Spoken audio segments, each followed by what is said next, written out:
இல்லை என்று சொல்லும் மனம் இல்லாதவன், ஈடு இணை இல்லாத கருணை உள்ளவன், இன்னல் பட்டு எழும் குரலை கேட்கின்றவன், எண்ணங்களை இதயங்களை பார்க்கின்றவன்.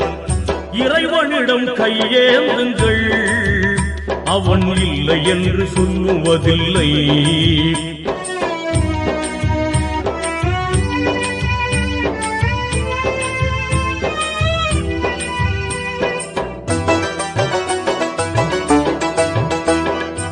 ஆசையுடன் கேட்பவர்க்கு அள்ளி தருபவன், அல்லல் துன்பம் துயரங்களை கிள்ளி எறிபவன், பாசத்துடன் யாவரையும் பார்க்கின்றவன், பாவங்களை பார்வையினால் மாய்க்கின்றவன், அல்லல் பாழும் மாந்தர்களே அயராதீர்கள், அல்லாஹ்வின்